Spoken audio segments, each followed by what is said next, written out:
There are few shows on the internet that secretly contain a manic, in-depth and lore-ridden fictional universe underneath a facade of trivial reviews and awkward discussions. A show that after 10 years of ongoing production has continued to evolve and explore new stories and comedic absurdity at the hands of two comedians who star as fictional versions of themselves. To gain a better understanding as to how the foundations of this show were built, and how its niche offerings have allowed it to continue, we're going to take a deep dive into its humble beginnings as a short independent podcast, its rapid emergence into a character study-centric online video series, bursting into a self-contained world of series spin-offs and plotlines through various network distributors, the dedicated and close-knit fan base that closely follow alongside the series' developments, and how the show has developed into a fully self-supported network of programming via its fictional characters and story. Before we begin, this is the first and possibly only time a warning to those not indoctrinated within this particular topic will be issued on CREATORSPECTIVE. The barrier to entry for understanding the interweaving complexities of this topic are so complex and layered that we will be bouncing back and forth between different points in time of its history and story. It is simply unavoidable, and if you aren't in the know, you may struggle to keep up. You may get lost. Good luck.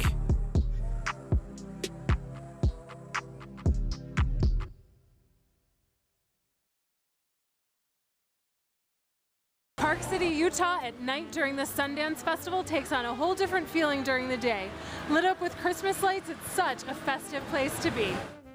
In the January of 2012, the Sundance Film Festival, the largest independent film showcase of its kind in the United States, would unveil 64 independent films from over 7,000 submissions throughout a 10-day time frame. One of the 64 films, which premiered on January the 21st, was titled The Comedy, a film described as a meta-modern social commentary piece, directed and co-written by a man named Rick Alverson. The comedy would star actor and comedian Tim Heidecker as the main character, known simply as Swanson, a privileged and spiteful partygoer. Heidecker was then primarily known for his work on Adult Swim, a late-night adult animation and live-action comedy programming channel, producing works alongside comedy partner Eric Wareheim, beginning with Tom Goes to the Mayor, a 30-episode animated comedy series which aired from the 14th of November 2004 to the 25th of September 2006. The series which would truly launch their careers would be Tim and Eric Awesome Show Great Job, a comedy sketch show which aired between February 11th, 2007 to May 2nd, 2010. The duo, known collaboratively as Tim and Eric, had been working together on short films and cartoon strips for their own independent website since initially meeting in Temple University in the mid-1990s. The duo would become infamous for their creative bouts of absurdist, satirical anti-humour, laden with maniacal editing, eccentric characters, and unhinged pacing, which they had developed and refined across numerous projects for over a decade, a style of which both would carry over into their own individual projects. Rick Alverson's The Comedy, while not actually a comedy, would star a number of seasoned comedians. Besides the previously mentioned Tim Heidecker in the starring role, Eric Wareheim would also star alongside as one of Swanson's privileged and hedonistic friends. Another notable comedian cast in a similar role as Wareheim was a man named Greg Turkington, who is widely known for playing the fictional stand-up comedian specialising in anti-humour and insults named Neil Hamburger, a character he has portrayed in live stand-up, comedy albums, television and film since 1992. Turkington, a relatively underground career comedian and musician, had gotten his start producing a variety of avant-garde albums as a singer alongside guitarist and friend John Singer throughout the 1990s. Their band, sorry about this YouTube, was known simply as Zip Code Rapists. Come on, come on, come on, come on, come on, come on, and touch me, babe! The band's sound was typically filled with punk elements, noise guitar, nonsensical lyrics, and a lot of screaming, featuring both original music and covers, as well as live performances which were usually destructive, hostile, and fueled by alcohol. Perhaps the most fascinating aspect of the band's existence that would serve as a sign of things to come was their breakup, which would occur in 1994. Turkington and Singer would disband Zip Code Rapists in the midst of a bitter feud. As a result, the two would split off to form separate bands in attempts to siphon Zip Code Rapists fans and compete against each other, with Singer forming Zip Code Review and Turkington forming the Three Doctors Band. Both retained similar tonal roots gained from Zip Code Rapists, but would each have their own unique sound added into the mix. The catch to this entire scenario is that the initial breakup was completely fictional. There was no hostile dissolution of Zip Code Rapists, and they would come together once again only a year after the bands split, all in the name of a grand joke for the fans and the two musicians. The fake year-long feud would contain a number of intriguing nuances that accelerated the humour and built upon this fictional reality between Singer and Turkington. The fake feud would begin with Turkington producing a purposefully terrible album with previously mentioned the Three Doctors Band, the name of the band ironically taken from the only full-length album produced by Zip Code Rapists. Contained in the liner notes of the album's packaging would feature snippets of a fictional interview with Turkington, who declared that he desired to explore new music, while Singer only desired to linger in the past. Turkington also declares that he has attacked Singer in the media and sent lawyers after him. The biggest irony of the Three Doctors Band's album is that it contained nothing but poorly produced cover songs. Responding to Turkington's attacks and desperate attempts to connect to Zip Code Rapists, Singer forms previously mentioned Zip Code Review, which already has a clearer tie to the original band, and released their sole album, Abundance, which contains several covers of Zip Code Rapist songs. The band would come to a final, real end in 1996, and Turkington would move on with his Neil Hamburger side project, as well as a number of acting and voiceover roles over the years. Much like Tim Heidecker and his previous work on Adult Swim, Greg Turkington would also carry over his comedic style and penchant for blurring the lines between fiction and reality into future projects. As stated previously, Heidecker and Turkington would be cast together in the comedy, where they would immediately hit it off during the production of the film in 2011. Between shoots, the two would begin work on a small throwaway project together, a simple parody concept proposed by Heidecker, created mostly for the personal enjoyment of both comedians, that would slowly manifest into an entire fictional world, masterminded by the comedy styles and abilities of the duo. Turkington's fake feud escapades with Zip Code Rapists, Heidecker's manic performances and editing utilised in Tim and Eric, and the lengthy experience of character acting between the two would sow the seeds for the growth of a show that neither of them could possibly have predicted.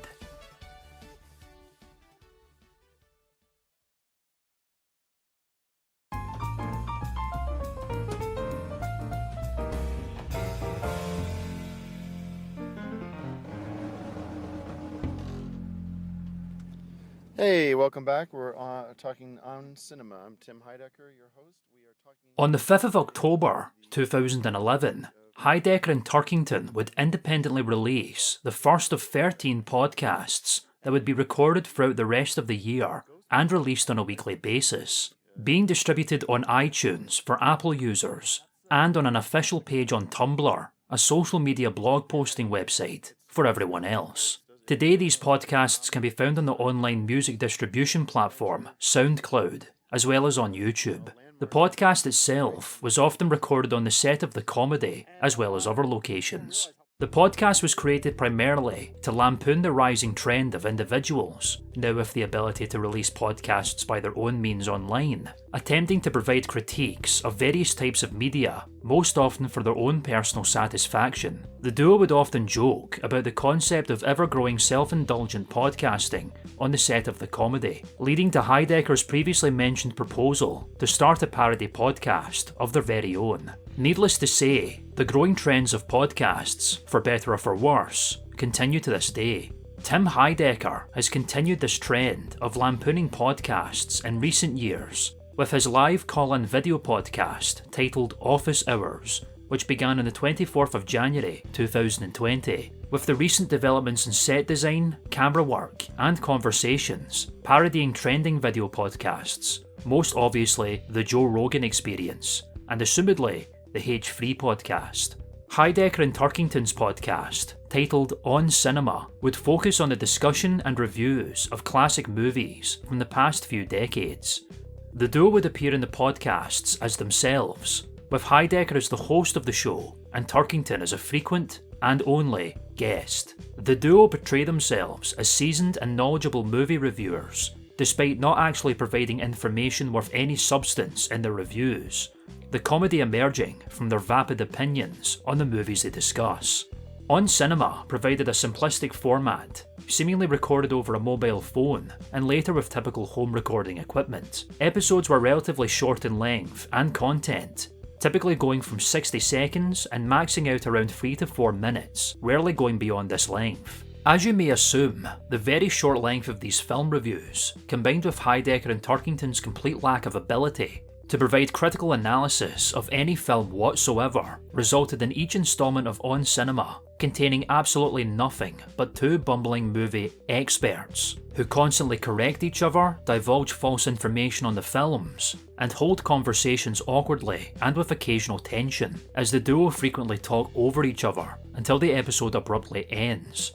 Thus, the source of On Cinema's anti-humour. From the beginning, On Cinema has been notoriously difficult for fans, referred to by the fictional duo as the On Cinema family, to effectively describe what makes it so funny. And as we continue to break down On Cinema's growth, the ludicrous difficulty in truly understanding the depth of its humour and characters only becomes more complicated. We can observe samplings of some of the more bizarre and awkward moments within the original On Cinema podcast to garner some understanding of the nuanced comedy provided by Heidecker and Turkington, which was often improvised by the duo as they bounced off each other, further developing their fictionalized selves. Hey everybody, welcome to On Cinema, the podcast where I discuss some of my favorite movies and discuss them, sort of the whole deal of where they come from and why they're made, etc., etc. My guest is film buff, and he's with me today. It's Greg Turkington. Greg, thanks for coming on the show. Hey, it's always fun to be part of the On Cinema family. All right. Well, what we're going to discuss today is Star Trek II: Wrath of Khan. Oh yeah, that was great. You brought back all the old characters that we loved, and it's always good to see characters you love in a new setting, such as this film did set them in San Francisco, which is a beautiful city. No, that was Star Trek IV. That was Star Trek IV: Voyage Home. Wrath of Khan 2 is about when they meet up with Khan again, and it's in San Francisco. That you're thinking of the Time Machine James one. Doohan, Leonard Nimoy, William Shatner. Yes, those people are all in it, but in 2, they don't go back in time. They don't go to San Francisco. They stay in space the whole time. I'm gonna disagree with you. I guess that's what makes this show fun. Is we do sometimes have different opinions, but. Well, Voyage Home is about them going back to San Francisco in the past. So we'll check on that. So. I think that. Anyways, I think that one again it takes place in outer space. All right. Okay. Well, I'm positive about it. So thank you very much for checking it out. If you haven't seen 2, hey everybody. Hi, my name is Tim Heidecker. You're listening to On Cinema, the podcast where we talk about movies and. We're in San Francisco on vacation. Well, we're on vacation in San Francisco. Well, the movie we wanted to talk about today was actually shot in San Francisco, called Escape from Alcatraz, about Birdman of Alcatraz. And it stars Clint Eastwood. And it's not about the bird. It's actually about a prison break. It's a very exciting and real thrill, real fun. All right, well, thanks for listening, everybody. This has been On Cinema on location here in... And it starred Clint Eastwood and came out in 1981. So that is the truth, the real story behind the Escape from Alcatraz, shot in San Francisco. We are also in San Francisco, enjoying the wonderful... Hold on a sec. Corner of 5th and Mission right now. We are actually walking down the corner of 5th and Mission, but I also wanted to add that this is a special episode where we visited San Francisco. Thanks. Today we are celebrating the 20th anniversary of Stanley Kubrick's The Shining. That's a classic. That was a big hit for Mr. Kubrick. Now, it was originally based on a Stephen King book, correct? Yeah, and I've never read the book, and I always meant to read it because I love the movie. Yeah. Well, you have Jack Nicholson and Shelley Duvall and And the Scatman. Scatman Crothers. Crothers. Right. And it's a chilling, I guess you could call it a horror movie or a thriller. It deals sort of with paranormal activity in a hotel. Yeah. Very well made, for a horror movie. It was very well made, very high quality. Especially for the time, I think. Upon the completion of On Cinema's 2011 run of podcasts on the 20th of December, the duo would immediately continue the show forward into 2012. This batch of podcasts would truly begin to refine the format and characterisation of Tim Heidecker and Greg Turkington's fictional portrayals, as well as growing interaction and participation of the On Cinema family. During the weekly uploads of the podcast, the initial focus of simply reviewing movies would subtly become skewed, and notable personality traits between Heidecker and Turkington would come to light. Coupled with the pre-established nuances of vapid critical film reviews and overlapping dialogue with occasional awkward tension, Heidecker begins to really derail the proceedings with outspoken political views that typically have nothing to do with the movie in question, offering not only vapid film critiques, but vapid political commentary as well. Seemingly taking advantage of his self-imposed position as host of the podcast, Heidecker often takes up large portions of the show to speak his mind on political topics that often contain controversial opinions, as well as shilling sponsors that are often focused on financial investments, such as gold, much to the chagrin of Turkington. More aligned with the cinema element of On Cinema, Turkington continuously garners confidence and pretentiousness as the movie buff of the podcast. He shuts out any and all topics that have nothing to do with the subject of film, and typically decries anything that claims to be a movie if it hasn't appeared in the movie theatre. Turkington is often vocal about Heidecker's derailing of the show, and his attempts to shut down his movie choices. Outside of this, Turkington frequently attempts to test Heidecker's movie knowledge, often asking what other films cast members of a film being reviewed have been in. While installments of On Cinema continued to be produced, Heidecker would typically announce new episode uploads in character on the social media site Twitter. Side note, upon the completion of this script, Twitter has begun a mass rebrand under owner and chief technology officer of the website, Elon Musk. As such, Twitter is currently operating under the name X. For the sake of continuity and my own sanity, this video will continue to refer to X as Twitter, with Turkington responding to these, also in character.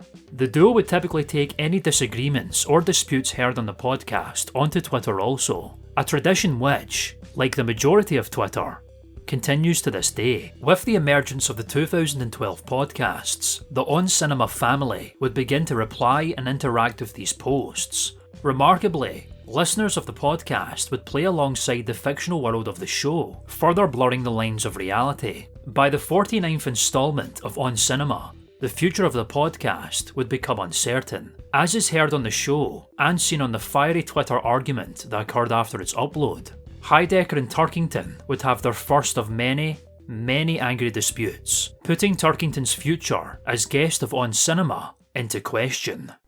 Grant Bowler, there's some good actors in this movie. The acting's great. Yeah. I'm sure. So, anyways, well, I mean, I was told we were doing The Fifth Element, and then you come in with these gold ads that I don't even think you're getting paid for. It's not. This isn't about the movie. This is about. Sorry. This isn't about the movie. It's just another excuse to hijack this show with these politics that nobody wants to hear. And they do. People are telling me I'm getting Twitters from people saying, let's get back to the movie. Fuck that, Greg. It is not just people not wanting to hear me talk about this shit. It's people that want to. There's some people that do and some people that don't. And there's a lot of people that keep their mouths shut, what I like to call the silent majority, who know that they're just enjoying listening to the show. Well, don't come on my fucking show and say that people don't want to listen to this shit. Well, I'm going to be part of the silent majority soon because I don't have anything to say about this stuff. I have a lot of information about movies I'm happy to share with people, but if we're not going to talk about movies, especially when I prepared for this episode by rewatching The Fifth Element, which I've already seen 10 times, but I did the research, and if you don't want my expertise, then this could very well be my last episode. All right.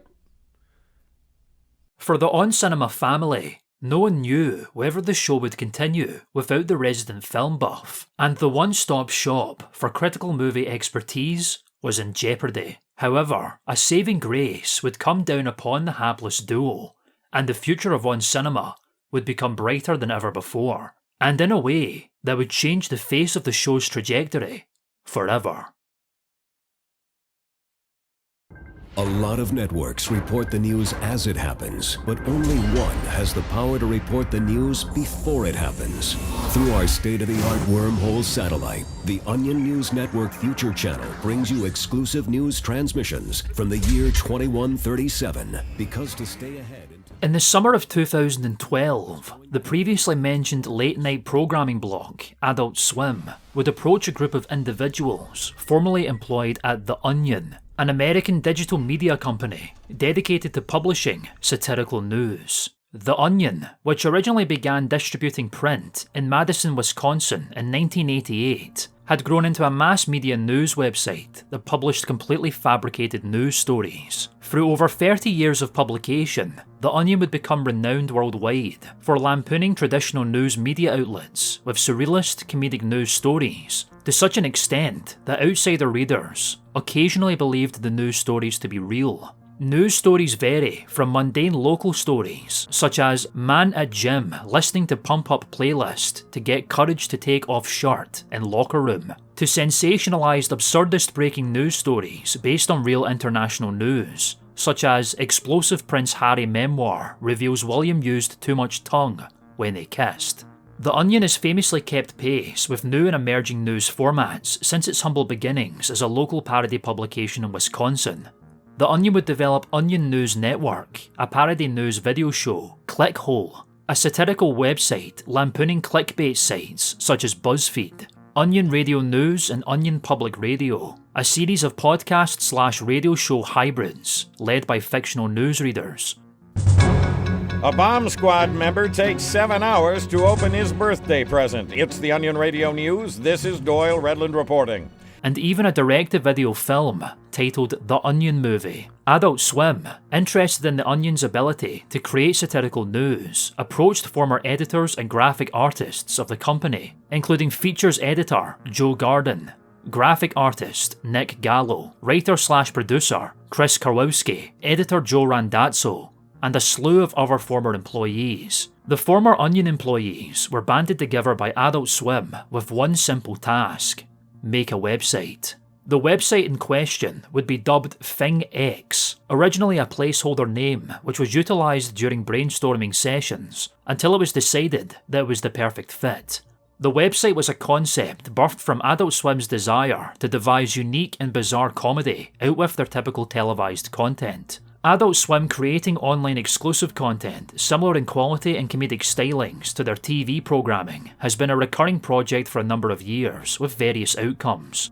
And a number of surreal Adult Swim shorts of varying genres has been produced for the Adult Swim YouTube channel and the official Adult Swim website. With ThingX, Adult Swim granted the new team of former Onion employees freedom to develop the web space in the same vein as their original satirical news content, out with the restraints of the Onion's newspaper format, which at the time was still being published until the original publication closed in 2013. The team would shape ThingX into an ominous, surreal, and subtly dystopian anti-website that combined elements of the Onion's news editorials and Adult Swim's bizarre video content, dedicated to fictional editorials, recipes, blogs, quizzes, interviews, corporate training videos, stop motion, music, and podcasts. Some of the video content produced for the website would harken back to the fast, erratic, and disturbing comedic style of Tim and Eric. The previously mentioned Joe Garden would describe ThingX as, quote, a bad or evil Yahoo,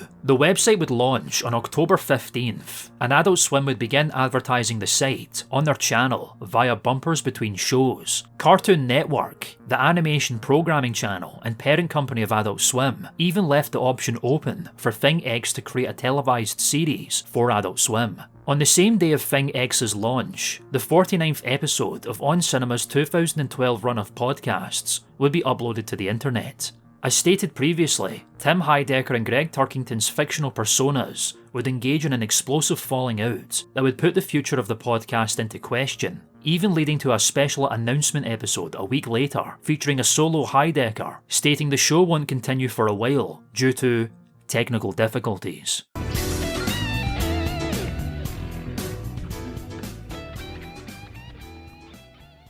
Hi everybody, this is Tim Heidecker for On Cinema, and I just want to apologize. We are having some technical problems here, and I'm not able to put a show together this week.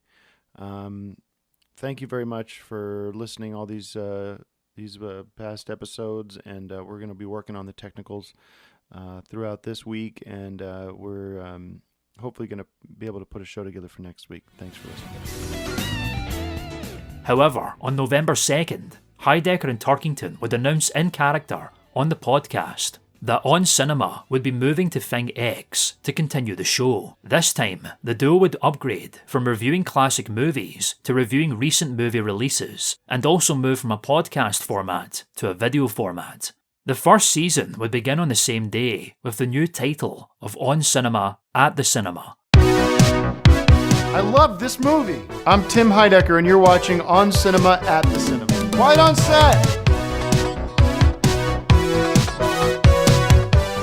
Hi everybody, my name is Tim Heidecker, and welcome to the first episode of my new show, On Cinema at the Cinema. With Tim Heidecker having previously produced work with Eric Wareheim on Adult Swim, it would make sense for the programming blog to pick up the independently produced podcast and elevate it to a video format for Thing X. As the website was focused on blurring the lines between fiction and reality with its baffling news content, having a film review show that followed the same principles while also featuring a widely known Adult Swim creator was a perfect fit for the channel's online project. Uniquely, On Cinema at the Cinema would remain solely as a web exclusive series and would rarely be promoted by Adult Swim, choosing instead to focus on pushing Thing X as a whole. This would continue to push the On Cinema brand into a niche area akin to its origins as a podcast, meaning that curious individuals are more likely to stumble upon the show with no context other than it's a movie review show. And, as we will learn as we continue to dive into the new and emerging On Cinema at the Cinema, this lack of context will prove to be one of the greater highlights of the show. The first season of On Cinema at the Cinema would feature Tim Heidecker and Greg Turkington in a mock movie theatre. In reality, a row of cinema chairs in front of a green screen. The show would also gain a creative team during its transition from audio to visual media, including executive producer Justin Gaynor, director Benjamin Berman, who had previously worked with Heidecker on other projects, and writer Eric Notar-Nicola, who would later take on the director role after Berman's departure. As stated previously, the show would shift from classic movie reviews to recent releases. However, this time, the duo would each give their opinions of the film, with the typical vapid and apparent lack of critical film analysis, and would each give a rating of the film with On Cinema's unique and revolutionary popcorn rating. Rather than using a 5-star review, the hosts would give a film up to 5 bags of popcorn, colloquially known as a 5-bagger. To add to the comedic lack of meaningful film critique, the hosts would rate almost every single film 5 bags, rarely dropping to 4. This format, much like the podcast, would serve as the core of the show, with On Cinema at the Cinema bringing the hapless movie reviewers to the small screen. Their already established quirks and mannerisms would only further develop as the On Cinema family grew alongside. As a result, this simple world of movie reviews would progressively and subtly evolve into something else. An unhinged, experimental comedy universe driven by character studies of the turbulent relationship between a megalomaniacal show host with delusions of business magnate grandeur and a permanently movie-obsessive guest with delusions of movie historian grandeur. The ambitions of the duo, both fictitious and in reality, would continue to grow. More characters would enter the fray and influence Heidecker, Turkington, and the overall direction of the show. Over the course of 10 years and 13 seasons of On Cinema at the Cinema, the plotlines, confrontations, dramatic revelations, character and format switch-ups would grow and evolve to the extent that it has become virtually impossible to explain the deeper machinations of what on the surface appears to be a movie review show. This ever-growing elaborate comedy world would become a staple of the show amongst the On Cinema family, and it would be regarded as a grand inside joke amongst fans that newcomers would only ever truly comprehend through watching the entire series. The cult following that would evolve alongside the show would become so dedicated to these developing storylines that they would actively play along with the unfolding events, akin to Heidecker and Turkington's social media spats. They would often take sides, and would eventually be known as Tim Heads and Greg Heads. The movie review duo would each have their own respective character arcs in the form of business ventures and internal conflicts that would spiral out into storied narratives with an abundance of characters. Tim Heidecker, the host and apparent intellectual property holder of a movie review show, quickly becomes bored and disillusioned by the prospect of movies and reviewing them. His megalomaniacal tendencies and heightened sense of self-importance eventually leads him to pursue other avenues of fame and fortune, as well as constantly overshare his frequent medical issues and legal problems on the show.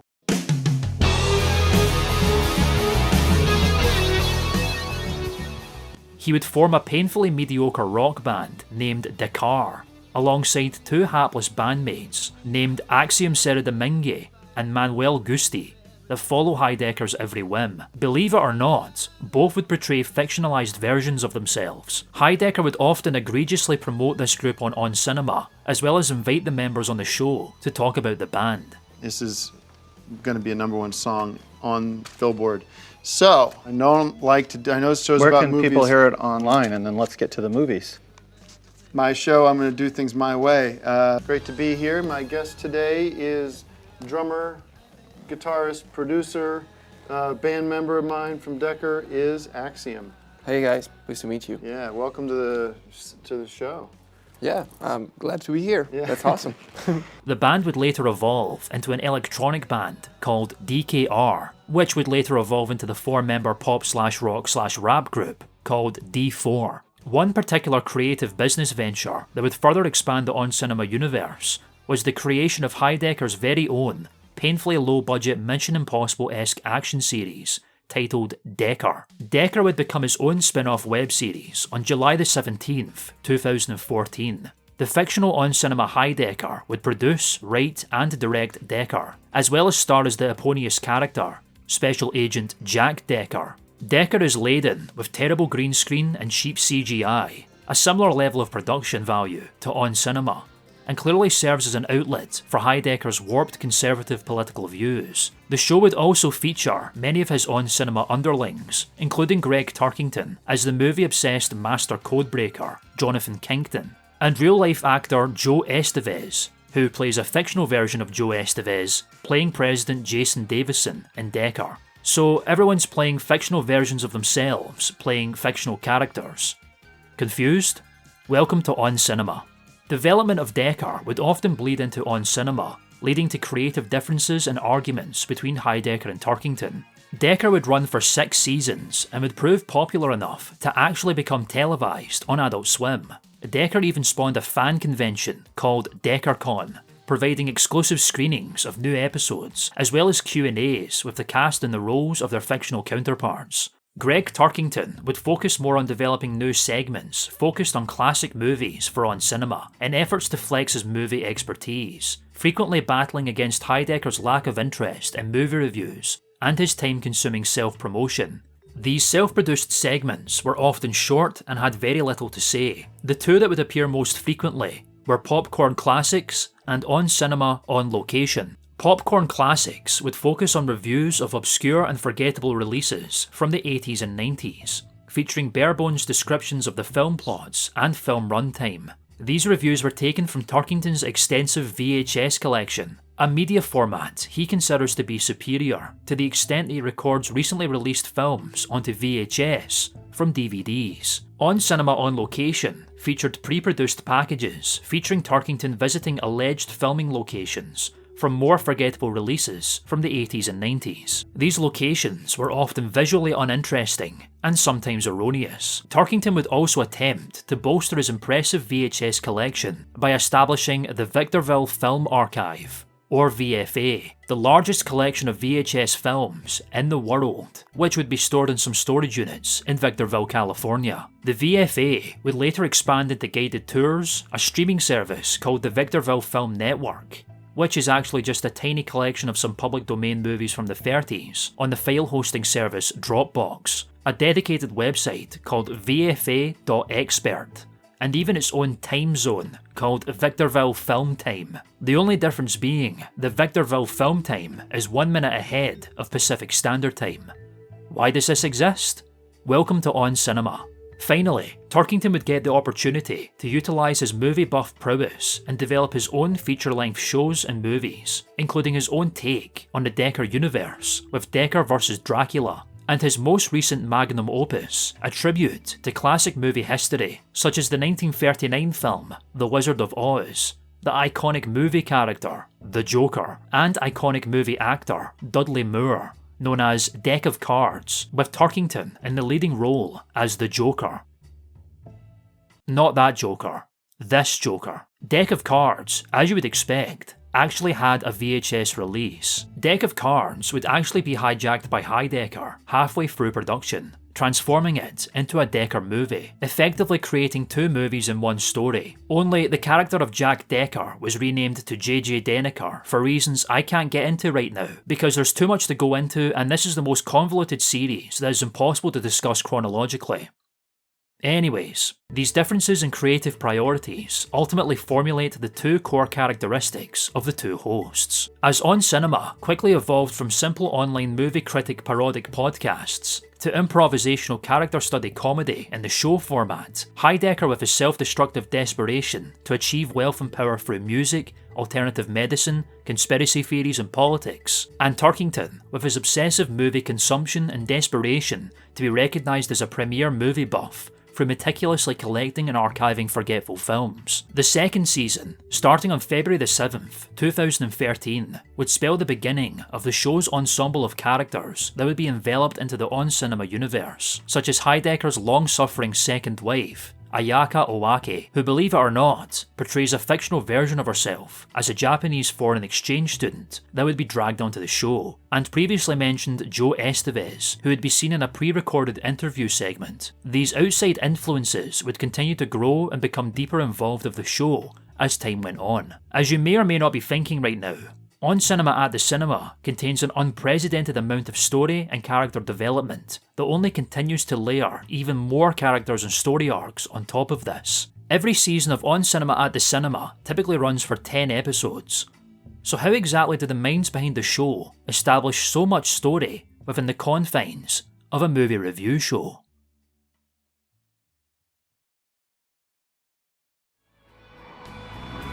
Ladies and gentlemen, your host for this evening, Jimmy Kimmel.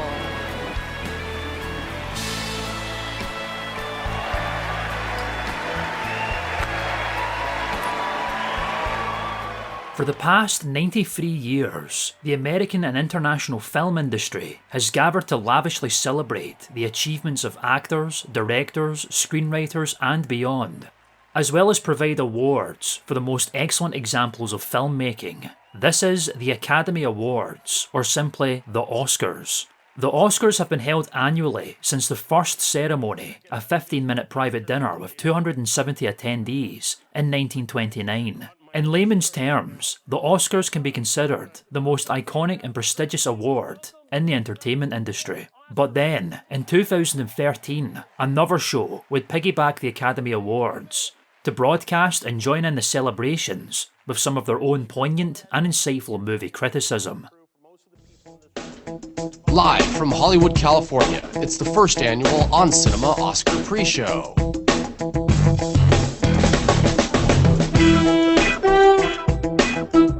Good afternoon, everybody. My name is Tim Heidecker, and we are live here in Hollywood for the first annual On Cinema Oscars pre-show. So welcome to the big show, and I want to welcome my guest. The first annual On Cinema Oscar pre-show would be broadcast live alongside the 85th Academy Awards in the midst of the show's second season on the 26th of February via Google+, a now defunct social network operated by Google, which would allow users to stream live to other users. As the name implies, the live show featured Heidecker and Turkington providing expert Oscar discussion and predictions in a studio setting. The studio set itself would appear modest in budget, to say the least, with the well-turned-out Heidecker and Turkington sitting on directors' chairs, whilst flanking a simple television. All of this in front of a step-and-repeat banner featuring the logo of On Cinema at the Cinema and Thing X. The live show would air for an hour and 50 minutes, and despite the preface that it's a pre-show for the Oscars, it would broadcast alongside the entire ceremony, with the duo watching the ceremony between breaks. The broadcast itself features poor camera and sound quality, and is littered with terrible vision mixing, featuring random PNGs of movies and actors,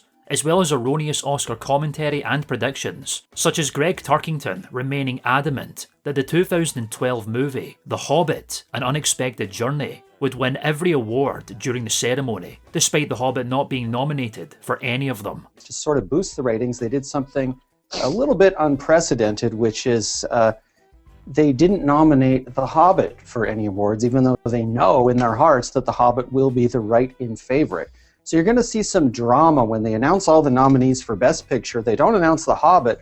They open the envelope, and The Hobbit will have won through the write-in vote. That's only happened once before in Oscar history with Chariots of Fire. The show also advertises official On Cinema merchandise in the form of mugs, featuring the show's logo, as well as frequent interaction with the On Cinema family via Twitter. Heidecker's self-destructive behaviour would also manifest as he consumes copious amounts of alcohol throughout the show and becomes increasingly belligerent towards the Oscars, particularly citing that the then host of the show, animator Seth MacFarlane, was not worthy of the role, instead pining for actor Billy Crystal, who is famous for hosting the ceremony 9 times in a row from 1990 to 2012. I have to say a couple things about this Seth MacFarlane, who hosting Oscar right now.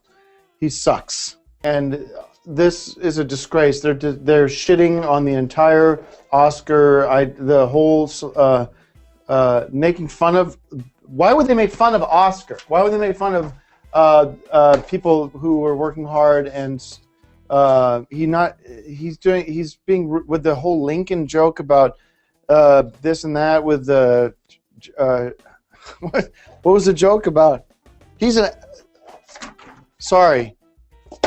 Fuck him, and he ruined the whole night. If Billy Crystal or one of those had hosted, it would be the best. The show would also feature appearances from several B-list actors from Oscar-nominated films, on set and in pre-recorded segments, including Candy Clark, known for her role in the 1973 film American Graffiti, and John Aprea, known for his role in the 1974 film The Godfather Part 2. Look what happened.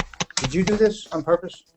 Well, I'll sign it. But These guest appearances would often be awkward, unprofessional, and poorly filmed. Greg Turkington would also feature his typical classic movie segments, particularly a pre-recorded package where he visits the Dolby Theatre, the venue of the Oscars, under the pretense that it contains exclusive behind-the-scenes footage that can only be obtained by people in the film industry, where in reality it is merely a badly edited exploration of the theatre's hall, grand stairway, and shopping complex.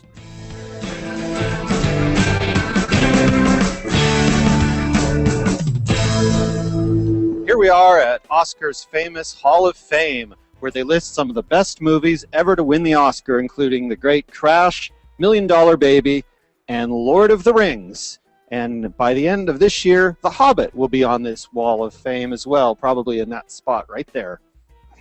Inevitably, the Oscar pre-show would fall apart and become completely derailed when Heidecker breaks down in an alcoholic stupor and vomits on Turkington's extensive VHS collection, destroying them.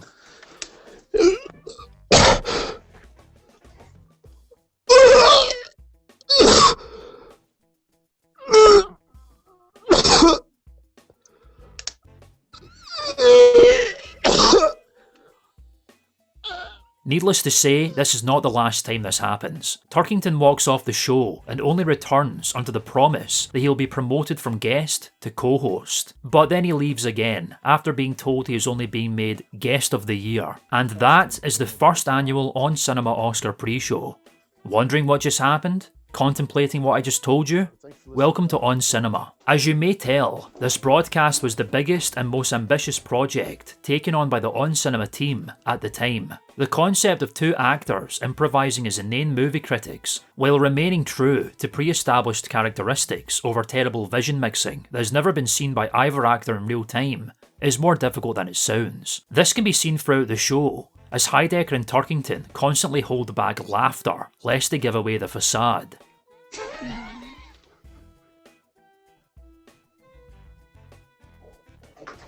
How many minutes to go? It's on. The Oscars are on. Cheers to the Oscars. We toast all the nominees and all the winners. Well, let's cut to the Oscars. While it may appear that the scenarios that play throughout the show were written and carefully planned from the beginning, this actually isn't the case. In reality, the vast majority of the pre-show would be improv, while few key moments were planned and written, much like the rest of On Cinema. As stated by Greg Turkington in a very rare character-breaking interview, quote, "If it's 2 pages total for the whole season, that's a long script for us." While soiled VHS tapes could be considered a minor hiccup in the relationship between Heidecker and Turkington, it would instigate the beginnings of an annual event that would serve as the ultimate finale of each season of On Cinema at the Cinema, and the ambitions of the On Cinema team would only grow larger as the years ticked on, particularly after a major transition on behalf of Adult Swim. On the 13th of June 2013, it was announced by the developers of Thing X that the website would be coming to an end only 9 months after the website's inception. The staff and content would instead move over to Adult Swim's own website, adultswim.com, allowing On Cinema to become fully indoctrinated under the Adult Swim brand. The show would take a brief hiatus and return to the original podcast format during this transitional period, in reality only producing 2 episodes on the 11th and 22nd of April. We're here to talk about a movie called Back Again, and my guest is Greg Turkington. Hey guys, it's good to be here, and especially talking about one of my favorite movies, Back Again from 1958. Yeah, we should probably give up the ruse right now. We are not going to be talking about Back Again because it's some foreign movie from a long time ago. Starring, well, it doesn't matter who it's starring. Fakur Edin and Yusuf. I know, but it doesn't matter. And Hussein. Doesn't matter who's Ahmed Mazar. It doesn't matter who's starring in it. It was a ruse.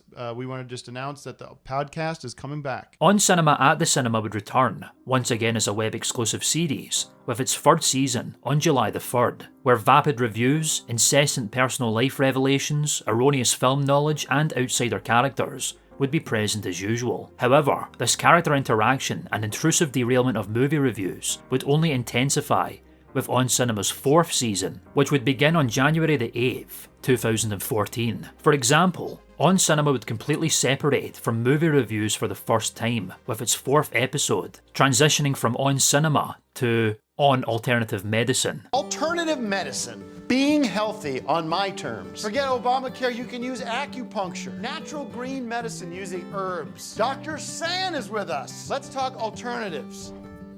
Featuring Tim Heidecker's shirtless, completely qualified, and not at all dodgy acupuncturist, Dr. Luther San, who would become a recurring character in On Cinema's narrative, particularly whenever Heidecker's schemes and mental well-being would take a downward spiral. Dr. San is a very rare case within On Cinema, as he is an entirely fictional character portrayed by guitarist and actor Zach Holtzman. And of course, all these elements would culminate with On Cinema's second foray into the world of Oscar, transitioning from an Oscar pre-show to the second annual On Cinema Oscar special, which would be streamed live via adultswim.com on March 9th. This time, with the full might of Adult Swim behind them, the second annual Oscar special would appear far more lavish than before, with a fully decorated studio and quality camera work with multiple angles.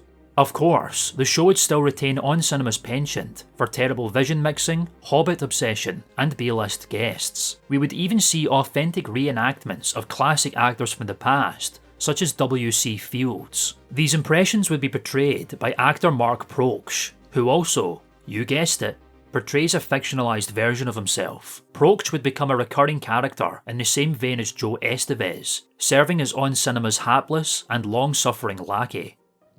Godfrey Daniels! Ladies and gentlemen, friends and foes, I'm W.C. Fields, and I'm happy to be here at the second annual On Cinema Oscar Special. In this Oscar special, for the first time ever, we would hear one of the finest musical interludes of all time. One that would return time and time again in future Oscar specials. I'm feeling very positive about everything. I love this night. I've been looking forward to it for so long. I know everything's going to go really well. I want to start things off in the tradition of one of my favorite Oscar hosts, Billy Crystal, with a song. So here's a song about Oscar. A little bit louder.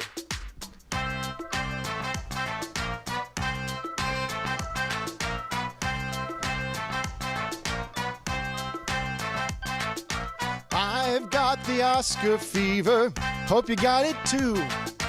Pour me some bubbly now, it's all you gotta do. It's Christmas of Tinseltown, the Academy Awards.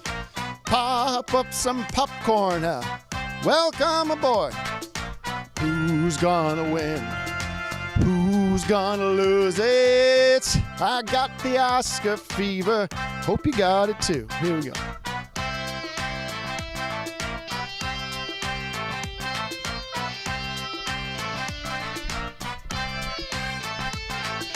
As well as being covered by iconic musicians such as Dakar and DKR. I got the Oscar fever, hope you got it too. Oh, miss some bubbly now, it's all you got it too. It's like Christmas for Tinseltown, the Academy Awards. Sit right down and enjoy the show. Welcome aboard. Frankly, my dear, I don't give a damn. Frankly, my dear. And even the iconic frontman of American band The Four Seasons, Frankie Valli's younger brother, Bobby Valli.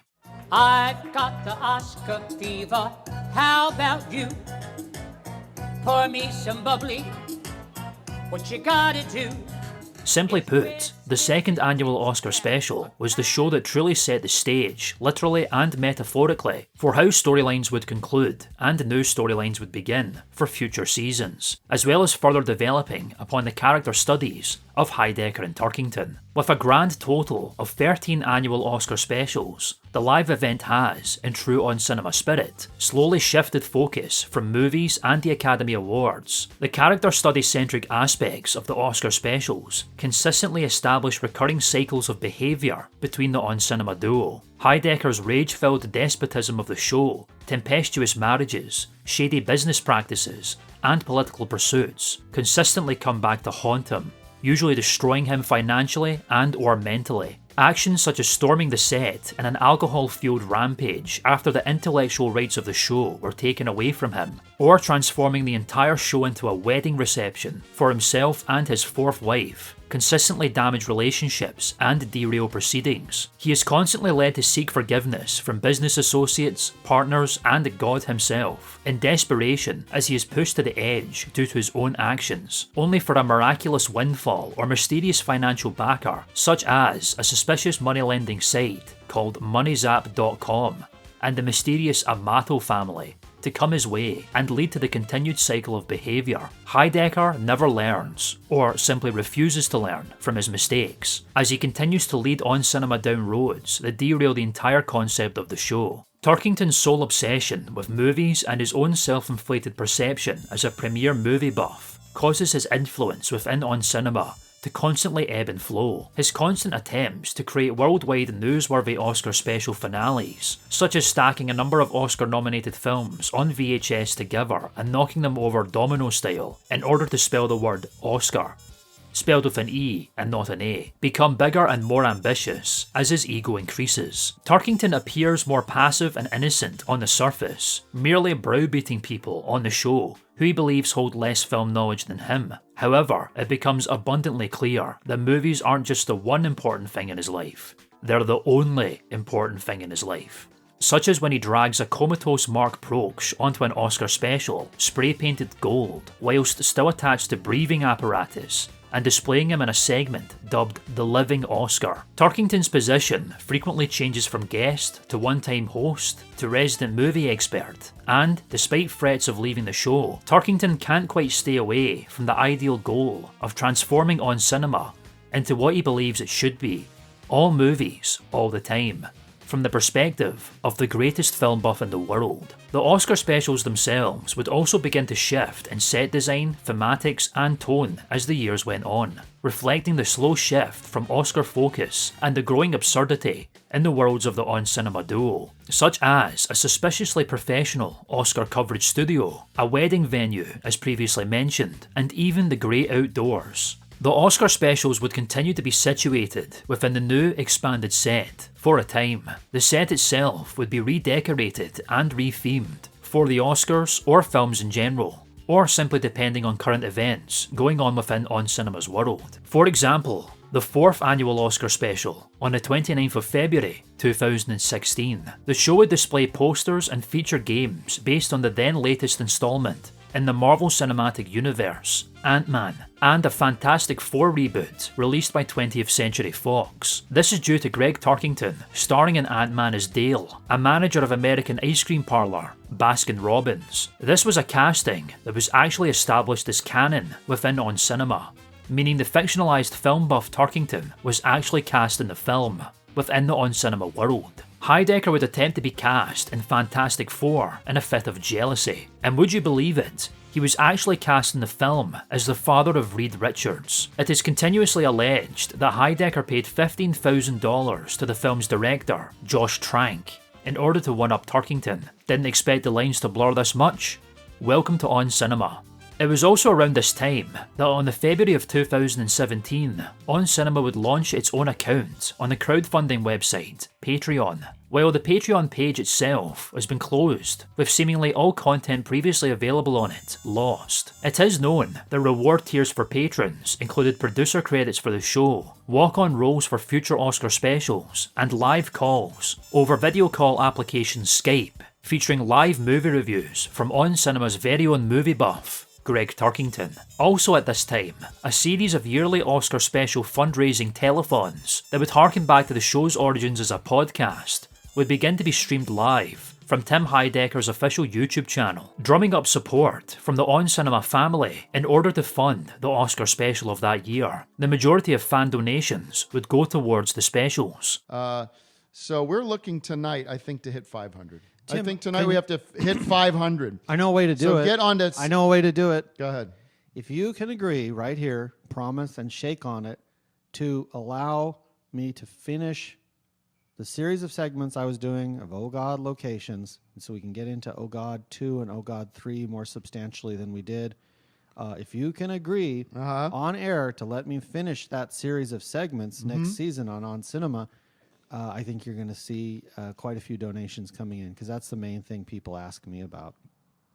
All right, so I have your commitment. I will agree to that. Why the specials, and the show at large, had to be funded independently by the On Cinema team rather than Adult Swim by 2017 is relatively unknown, but it can be assumed that the show's reputation as an outsider franchise, exclusively developed on the web, as opposed to a dedicated show on the Adult Swim television channel, is the prime reason. Adult Swim would rarely advertise On Cinema, particularly after the dissolution of Thing X, barely mentioning the show on social media, even when an Oscar special was live. On the whole, Adult Swim can be viewed as merely hosting On Cinema, as opposed to actively participating in its creation. This is especially apparent with the 2017 Oscar special, which would go live on the 27th of the same month as On Cinema's Patreon page. Whether the extremely modest set design was a result of a lack of funding on behalf of Adult Swim, another elaborate story-driven joke in the On Cinema world, or a mixture of both, is unclear. This live show would be known as the Our Cinema Oscar Special,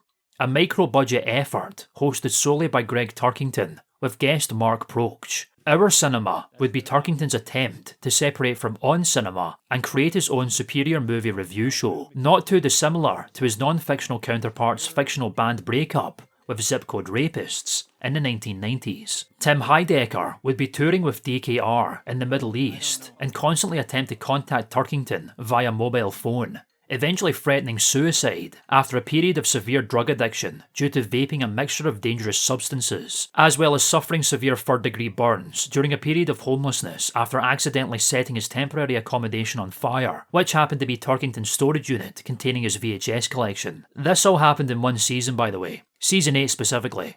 I know, just try to keep up. The Our Cinema Oscar special, impressively, would look even worse than the first On Cinema Oscar pre-show. Set in a dingy back corner of a nondescript office building, the duo would sit on directors' chairs between a small television stacked on top of a small chest of drawers, complete with a party balloon in the shape of a film camera and a hanging promo of the 1984 film Oh God, You Devil. The show has everything you could possibly imagine. Terrible lighting, one microphone between two people, fluctuating audio mixing, typical vision mixing, now fixed solely within the television screen. No commercial breaks, meaning anytime the hosts would stop to break, the cameras would remain running. And a whiteboard with Our Cinema Live Oscar Special scribbled with marker in exchange for any kind of post-editing graphic art. The complete lack of budget for Our Cinema, coupled with Turkington's penchant for wanting to do nothing but talk about movies, would result in the Our Cinema Oscar Special consisting of literally nothing but erroneous film knowledge, bizarre Oscar observations, and constant speculation on Heidecker's safety, much to Turkington's annoyance. Moving forward, every Oscar special would be funded solely by Patreon backers, often attempting and succeeding to raise around $5,000 each year. Despite the adamant support from the On Cinema family and the consistently changing format of the live show, it was growing increasingly evident that this method of support, under the Adult Swim umbrella, would prove unsustainable. In the wake of On Cinema moving into self-sustained territory, the team would once again face uncertainty in its future, only this time in a real, non-fictional way, leading the On Cinema team to make a final move that would truly demonstrate the show's dedicated cult following and solidify the franchise's independence permanently.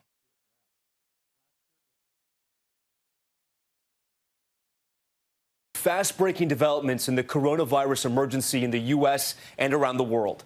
The number of cases soaring just today, more than 24,000 now nationwide. By the November of 2020, Adult Swim faced a series of shifts and changes within the company. This can be attributed to the COVID-19 pandemic, which in the United States had reached its peak in the April of that year. This was reflected with a large-scale series of layoffs, which ultimately resulted in the cancellation of all of AdultSwim.com's online web series and live streams. In the midst of shifting to independent funding and a lack of support on behalf of Adult Swim in 2017, the programming blog had also moved On Cinema at the Cinema to their website's live streams, where new seasons and Oscar specials would premiere live and then be posted on YouTube later. Thus, On Cinema would face the biggest crisis in its history as the show would be axed. The 11th and final season of On Cinema at the Cinema under Adult Swim would conclude on the 27th of November 2019, with the 7th and final Oscar special airing on the 9th of February 2020. During this time, the On Cinema Patreon page would begin hemorrhaging donations with seemingly no acknowledgement from the On Cinema team, primarily due to the ongoing worldwide quarantine that was active during this time, and speculation amongst the On Cinema family would rise in regards to the future of the show. Sometime in 2020, a post would appear on r/On Cinema at the Cinema, a subreddit page on the social aggregate site Reddit, detailing an email sent to On Cinema patrons, the first update from the Patreon in 8 months, written by an out-of-character Tim Heidecker. The email in question was titled 1,000 Bags of Apologies. Well, I'm so sorry that this has taken so long, and I imagine we lost a lot of you along the way, and I hope we can get people back, but the story is, once the quarantine hit, we really dropped the ball on this Patreon. We are trying to figure out a way back, and I want to thank everyone who stayed with us, despite the lack of goods coming. We'll hopefully be back in 2021 with a big refresh of this site, with many new perks and ways to support On Cinema. Tim.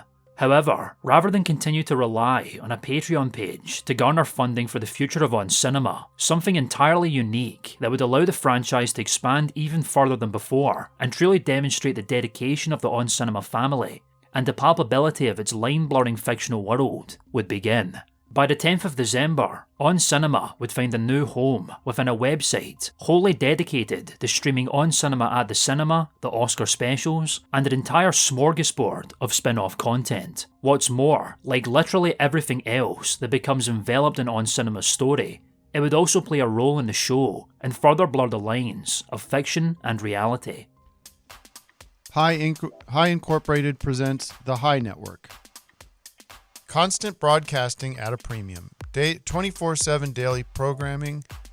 Instant access to premium content. Expert advice on cars, health, faith, fatherhood, parenting, movies, religious values, cooking, crafts, movies, personal responsibility, and more.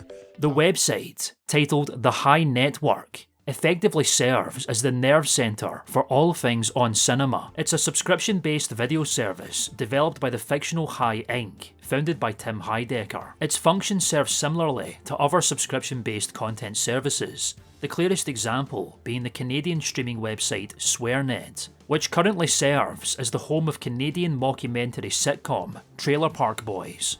Rather than simply relying on fan pledges in exchange for bonus content via Patreon, the development of the High Network would allow the On Cinema family to create accounts and subscribe for a fixed price to access new seasons and Oscar specials, as well as all new bonus content and spin-offs that would broaden the already lucrative world of On Cinema even further. The only series within the On Cinema world that would not be included in the High Network was Decker, due to its complicated intellectual property rights with Adult Swim. However, that would not stop the On Cinema team from resurrecting the character of Jack Decker with the previously mentioned Greg Turkington production, Deck of Cards, which would include the spiritual successor to the character, J.J. Denneker, who was literally the exact same character within the exact same Decker canon.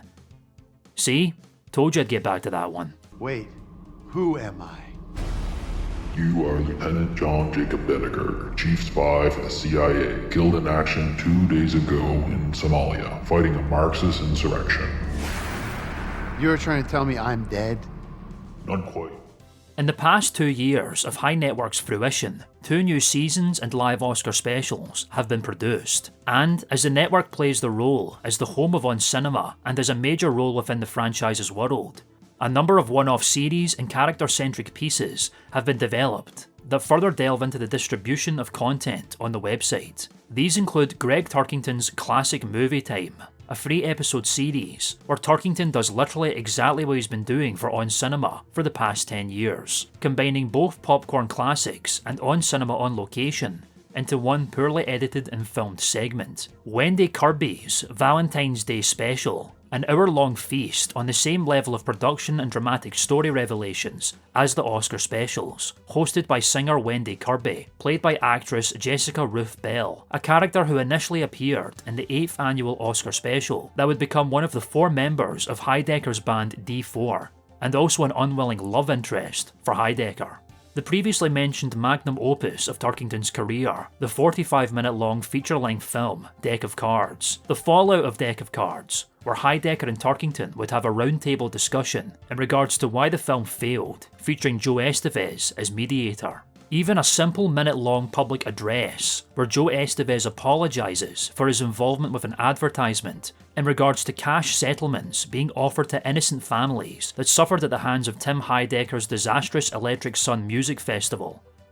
We'll touch on that one later. The point is, this is how far On Cinema are willing to go to progress storylines. High Network would also include supercut compilations of popcorn classics and moments with the car throughout the years of On Cinema at the Cinema. Perhaps the biggest unique multi-part offering on behalf of the High Network so far is what is known as the Highlight Season, a selection of one-off episodes produced by Heidecker and starring a selection of On Cinema regulars. The Highlight Season served as a competition between the characters to decide which show would be picked up for a season on the High Network. This would be decided by the On Cinema family. This included Mark's cavalcade of characters, starring Mark Proch, where he would provide a variety of unconvincing fictional character impressions, such as C-3PO from the Star Wars franchise, the King of the Munchkins from The Wizard of Oz, and his all-time classic, W.C. Fields, green screened together in possibly the most horrifically edited video ever produced by On Cinema, most likely because the show is supposed to be edited by Proch.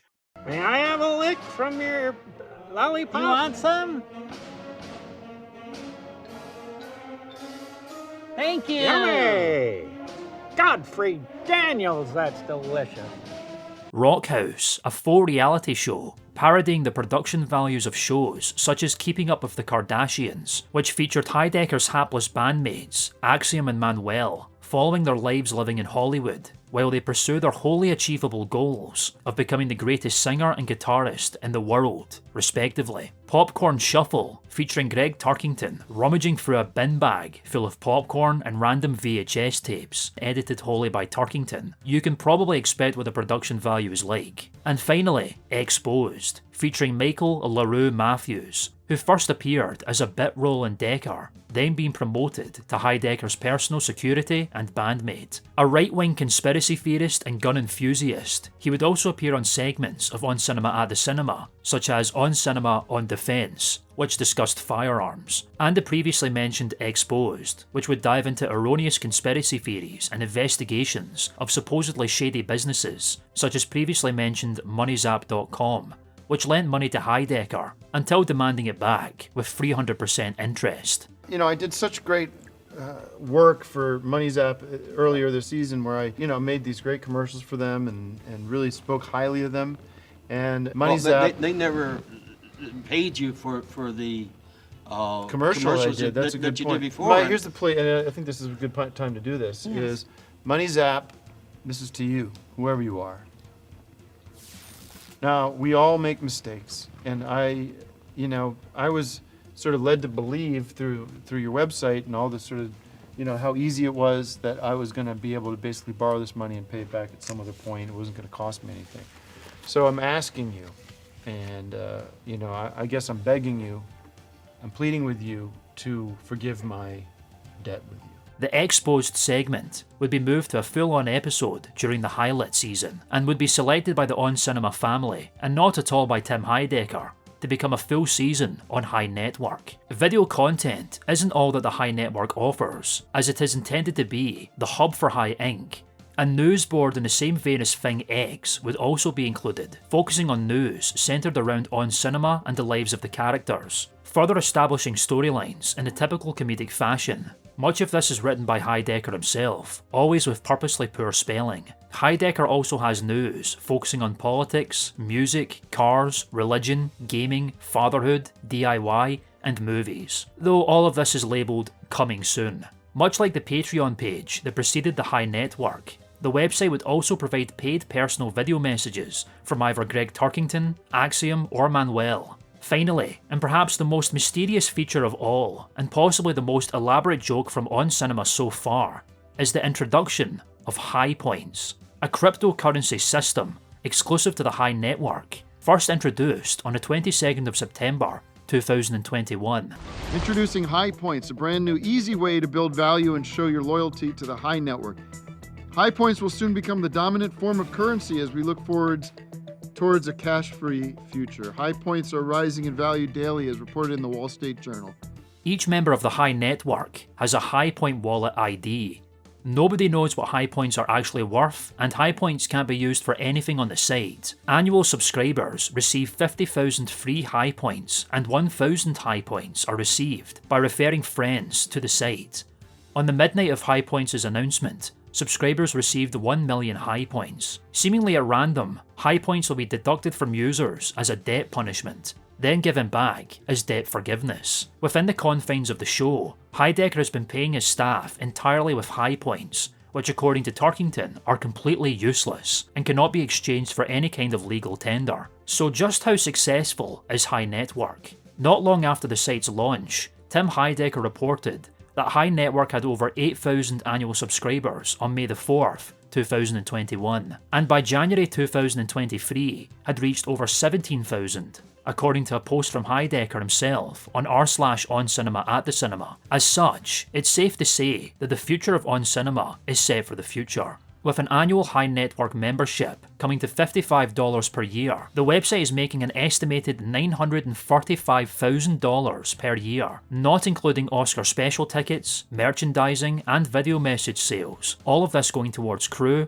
the production of the show, and the Oscar specials. As the Oscar specials became the biggest investment for the On Cinema team, the live shows typically costing $17,000 to put together, the team are now enabled by the On Cinema family to fund bigger and more ambitious projects. The franchise has come full circle, from a simple independent podcast recorded via a mobile phone on a movie set to an independent fan-funded streaming service of content entirely centered on one simple premise: sometimes reviewing movies.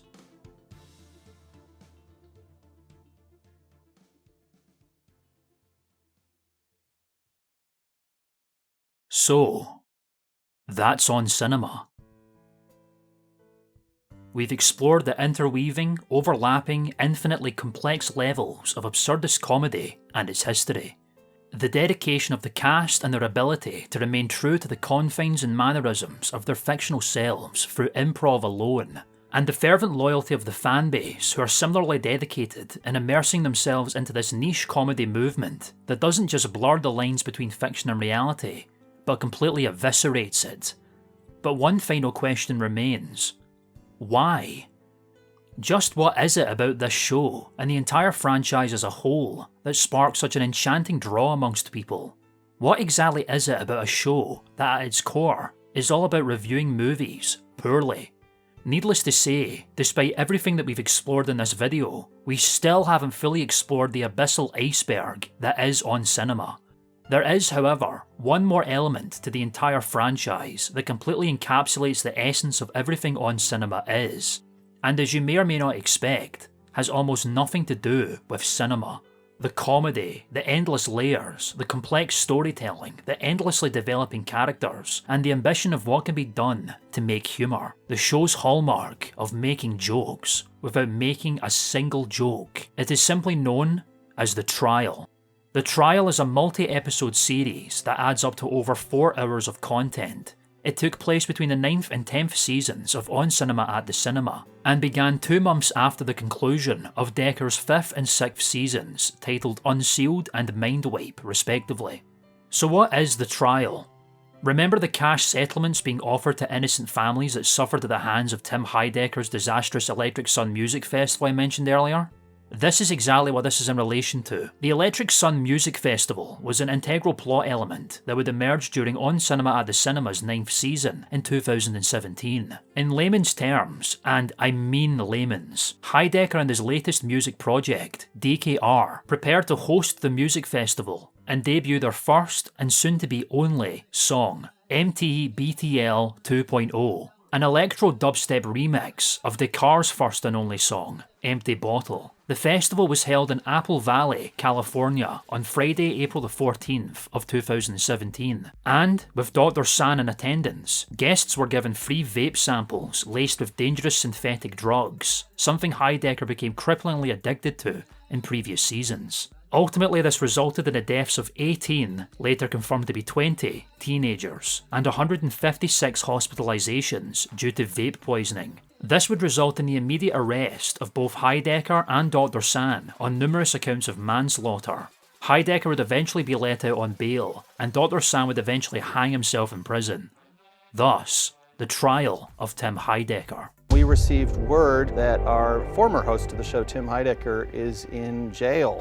He was involved with something called the Electric Sun Desert Festival. Heidecker is charged with 20 counts of second-degree felony murder. The trial is scheduled to begin November 15th. This is about Dr. Sam and about the poison that he made. It's ridiculous to think that I'm supposed to take responsibility for any of this. What happened on that day will haunt me forever.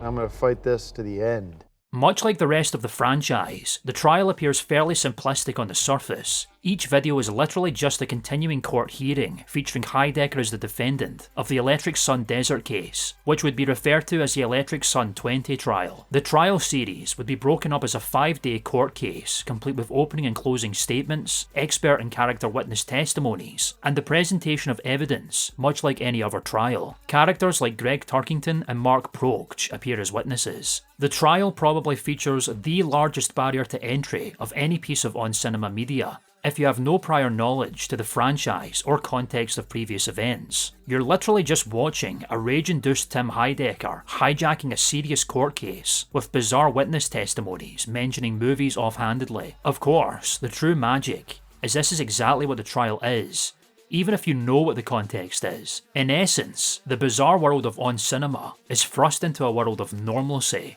Nothing about the court case itself features the typical off-kilter scenarios and characters. It's very much a dramatic court drama by design, filled with emotional testimonials, authentic lawyer performances, and traditional court hearing camera setups.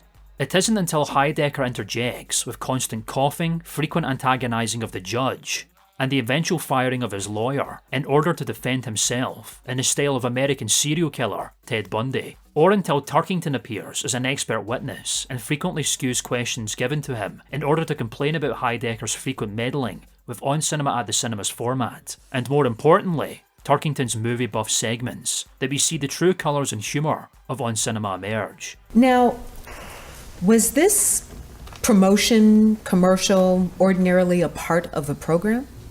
Not at all. I mean, because we'd review 2 movies, recent movies, and then I would do a popcorn classic, which is an old movie that I would bring in from my collection, from my archive on videotape, and sort of highlight that and talk about the cast and the, just information about the movie. And then we would have outside segments. We had one called Golden Age Comedy, where we looked at old classics and had W.C. Fields review them. And we had another one that was on cinema on location, where I would go to, say, locations from movies like Oh God. And all those were really popular segments. And the show's ratings were just up. And then when we start getting away from that, well, not we, but when Tim started getting away from that stuff, then the ratings started going down. Because nobody cares about vapes or vape commercials. The trial would even feature Twitter accounts designed specifically to follow alongside the events, particularly Apple Valley News, a fictional news account based in Apple Valley, California, that tweets the events of the court case and features polls for the on-cinema family to vote on. For example, a post that followed alongside the 5th day of the trial: "The jury is swayed as Tim Heidecker's past comes to light.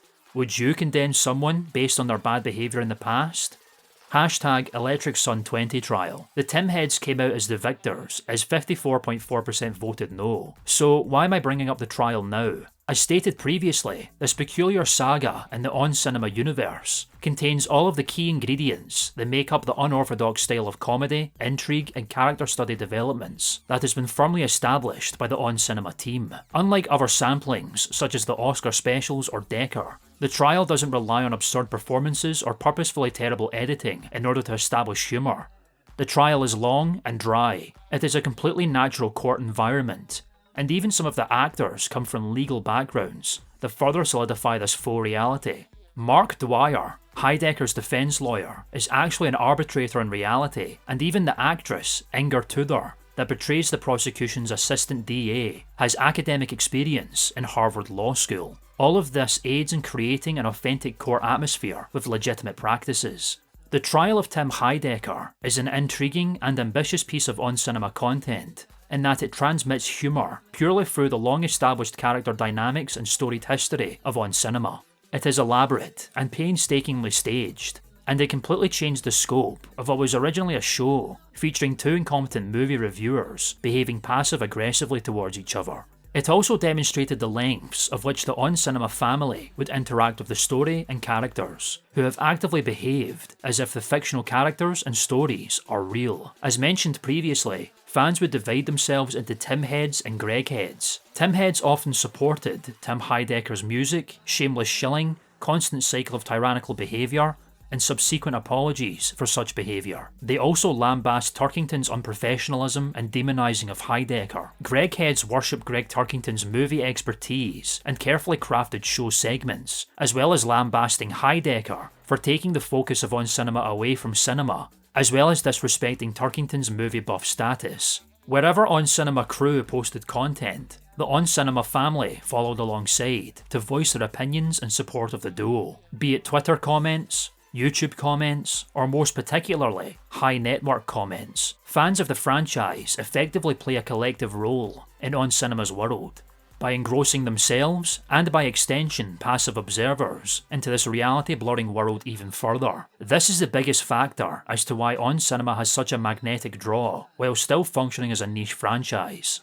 Viewers don't simply watch On Cinema, they become part of On Cinema. This has been the case since On Cinema's inception as a podcast in 2011, and can be seen especially with the trial. To see the On Cinema family actively contribute and comment alongside this unorthodox and niche arc in what is already an unorthodox and niche franchise is a testament to the dedication of the fanbase. The On Cinema team are wholly aware of these interactions and similarly reciprocate with social media posts of their own, such as the previously mentioned Twitter pages of Turkington, Heidecker, and Apple Valley News. A slew of On Cinema characters would have Twitter pages of their own, with the express purpose of immersing within the fictional confines of the franchise, including Axiom, Manuel, and LaRue. Even individuals with a social media presence that starred as guests on Cinema would similarly interact with the show, such as director Peyton Reed, who is known for directing the Ant-Man trilogy of MCU films, who appeared in the 3rd annual Oscar special. This mutual understanding between the creators and the viewers truly represents why On Cinema is so popular, and why its ability to meld fiction and reality together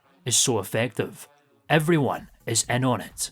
Being in on a joke so large and convoluted that only becomes more and more ridiculous and layered as time goes on establishes a unique and immersive community of individuals that not only enjoy the content but actively participate in it, to such an extent that the content itself has become entirely self-sustaining, no longer relying upon network television giants to keep them alive. The factor of being in on the joke goes hand in hand with the factor of finally passing the immense barrier to entry that is On Cinema. Wading through the immense backlog of On Cinema lore is no easy feat, and there is a uniquely satisfying element to being up to speed with everything and everyone in the On Cinema universe. Slowly moving through the premise of a poorly made movie review show with several callbacks that cannot be understood until you finally understand that the poorly made review show is a massive veil that hides a bounty of incredible character development and hilariously absurd tempestuous relationships and situations is ultimately a reward in itself. As a result of the long thread of insanity On Cinema has left in its wake, previously mentioned executive producer of On Cinema, Justin Gaynor, devised the On Cinema Timeline, an extensive database website dedicated to chronicling every episode, event, segment, spin-off, and character that has appeared throughout the franchise during its lifespan. Gaynor, who has over 10 years of experience designing and developing websites, devised the timeline as a chronology, featuring each season of the On Cinema podcast and On Cinema at the Cinema, as well as Oscar specials and any significant events between these regularly scheduled shows, such as Decker and The Trial, all of which are colour coordinated for easier access. Each episode on the site contains further details, such as featured segments, hosts, and guests of the episode, the movies that are reviewed, and even the Twitter interactions that occurred alongside the episode. To top it all off, the On Cinema timeline contains extra content for the interest of the On Cinema family, such as the Oscar Picks Tracker, films deemed Oscar-worthy by Heidecker and Turkington on the show, alongside any nominations and Oscar wins that they may have had,